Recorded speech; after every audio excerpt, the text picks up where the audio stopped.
Et comme je disais au début, l'une des choses les plus précieuses que nous possédons, c'est vraiment le temps. Pourtant, tout le monde a le même temps par jour. Nous avons tous 24 heures. Des fois, je me dis, c'est drôle que des gens avec 24 heures, ils sont millionnaires. Et puis moi, avec mon 24 heures, bien, je suis loin de l'être, mais je peux vous dire que j'ai une richesse quand même qui est très, très grande, qui n'est pas matérielle. Euh, je peux avoir, il peut y avoir des choses matérielles que je ne possède pas, mais la richesse spirituelle, ça vaut plus que tous les millions. Et il y a bien des gens, je me rappelle un jour, j'étais au Mexique, et puis un homme qui était à la télévision tous les jours, c'était une vedette de la radio et de la télévision. Il avait un club de danseuses à Acapulco, c'est ça. Et il était directeur d'un studio de cinéma là-bas au Mexique. 2 semaines avant notre arrivée, il avait interviewé Brigitte Bardot. Alors, c'est un homme qui était connu, un homme populaire partout. Et il est venu nous trouver pendant la semaine, puis il a dit, vous avez quelque chose que j'aimerais avoir avant que vous partiez d'ici. Donnez-moi le temps. Accordez-moi du temps. Et on lui a accordé du temps, et cet homme-là a trouvé le Seigneur Jésus-Christ dans sa vie. Il disait, avec toute la richesse que j'ai, avec les biens matériels, il avait 3 maisons. J'ai rencontré une de ses... il y avait une épouse légale et 2 concubines, comme il l'appelait lui-même à cette époque, ou 2 maîtresses. Il avait des enfants dans chaque maison. Il avait beaucoup d'argent, il avait un gros bateau, tout ça. Mais un jour, dans son bureau, il a sorti un petit Nouveau Testament d'un tiroir, puis il a dit, vous allez tout me dire avant de partir d'ici. J'ai acheté ce Nouveau Testament-là à New York il y a quelques années. Et j'ai pris le petit Nouveau Testament et je lui ai lu tranquillement des versets qui nous montrent qu'il faut savoir avant de partir d'ici où est-ce qu'on s'en va. Il faut prendre le temps de savoir. Et à chaque fois qu'on lisait un passage, il mettait un petit papier à l'endroit pour pouvoir le relire. Mais j'ai vu cet homme de 55 ans inviter le Seigneur Jésus-Christ dans sa vie.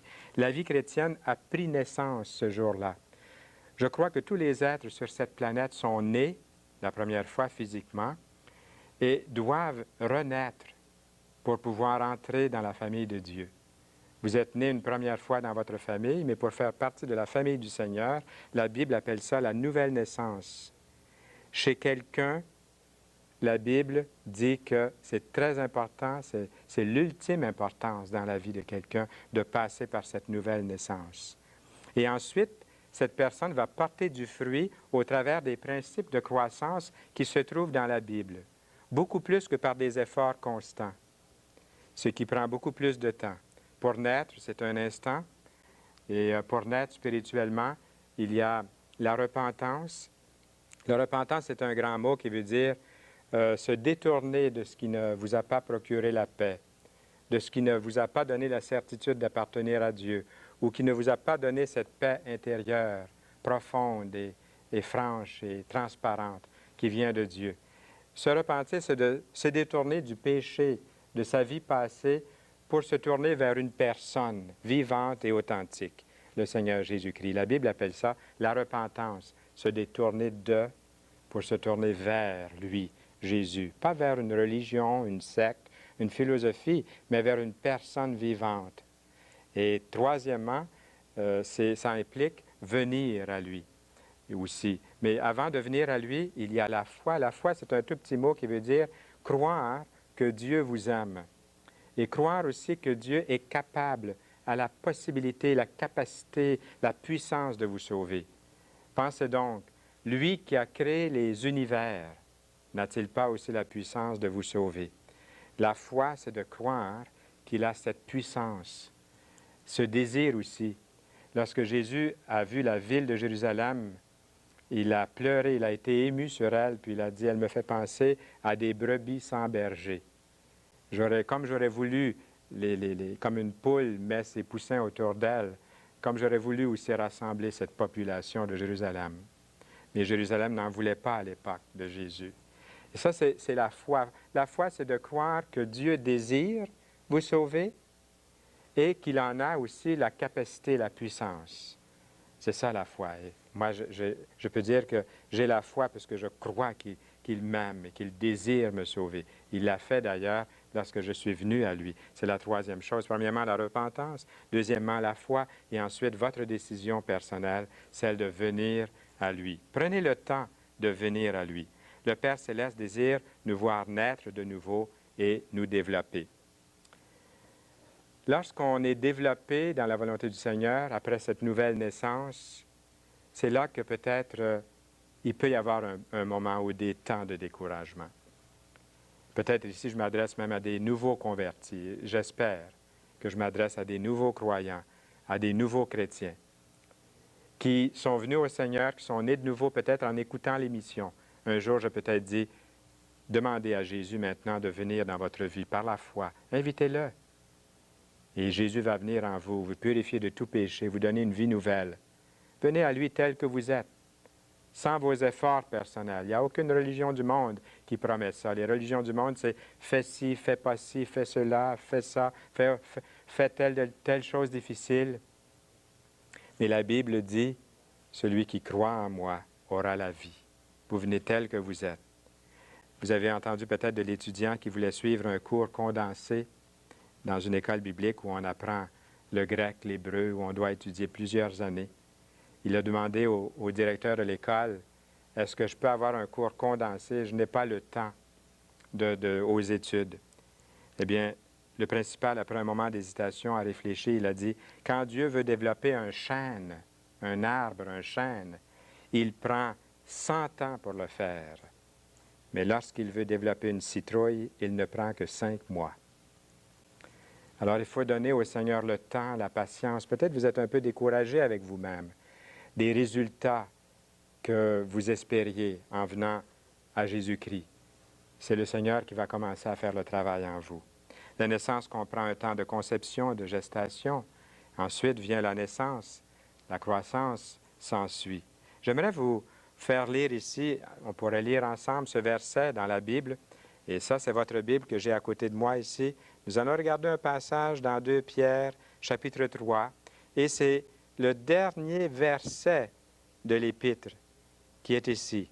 « Mais croissez dans la grâce et dans la connaissance de notre Seigneur et Sauveur Jésus-Christ. À lui soit la gloire, maintenant et pour l'éternité. » Le maintenant que vous voyez ici vous appartient. L'éternité appartient à Dieu. Pouvez-vous dire Amen? Si le maintenant et l'éternité sont d'accord, vous pourrez dire Amen. Puisque vous allez vouloir, après cette nouvelle naissance, peut-être que vous n'êtes pas encore né de nouveau, eh bien, pendant ces petits instants qui passent, c'est le temps d'inviter Jésus dans votre vie. Il n'y a pas de raccourci. Au mois d'août, cet été, je suis sorti la nuit, j'ai regardé dehors, et puis on avait annoncé qu'il y aurait une pluie de météores. Et j'ai vu les météores qui entraient dans la couche atmosphérique, ils brûlaient en un instant. L'étoile a une lumière, elle, qui est constante. Les marins les consultent pour se diriger dans la nuit. Eh bien, nous pouvons faire confiance à Dieu, qui peut nous diriger. Il n'y a rien d'instantané. La naissance se fait rapidement, mais ensuite il y a ce temps de croissance. Faites attention de ne vous appuyer sur les bonnes choses de la vie qui nous font oublier les choses de l'éternité, mais prêtez aujourd'hui une attention particulière à ce que pourrait être votre éternité sans Dieu, ce que pourrait être votre éternité sans le Seigneur Jésus-Christ. Et abandonnez-vous à lui. C'est une chose de goûter la grâce de Dieu, d'aimer un cantique, d'aimer lire un passage de la Bible, d'aller à une conférence ou d'assister à un office religieux, c'est une chose, mais c'en est une autre, d'être établi dans la grâce de Dieu et le manifester en caractère, en habitude et dans la vie quotidienne. Ça devient une vie de tous les instants lorsque cette naissance est vraiment authentique, lorsqu'elle est réelle. Alors, les bénédictions à ce moment-là seront des cadeaux, on les verra comme des présents, comme des cadeaux de Dieu et non pas des choses dans lesquelles on met tout notre espoir. Une maison, une belle épouse, un beau mari, des beaux enfants, une bonne santé, ce sont des cadeaux de Dieu, mais ce n'est pas tout. Il y a plus que ça encore. Il y a l'éternité, et c'est pendant le maintenant du temps qui passe devant nous que vous pouvez dire, oui Seigneur, je viens à toi, tel que je suis, parce que je réalise en regardant dans ta parole que tu m'aimes.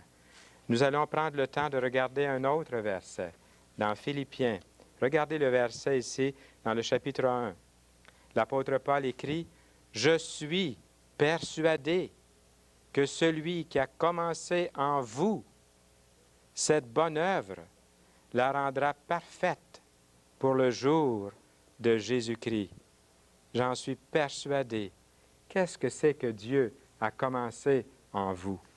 Eh bien, si vous êtes à la recherche de Dieu d'une façon sincère, comme le livre que nous vous offrons l'indique, Dieu a commencé en vous quelque chose qui va de plus en plus vous amener à le connaître.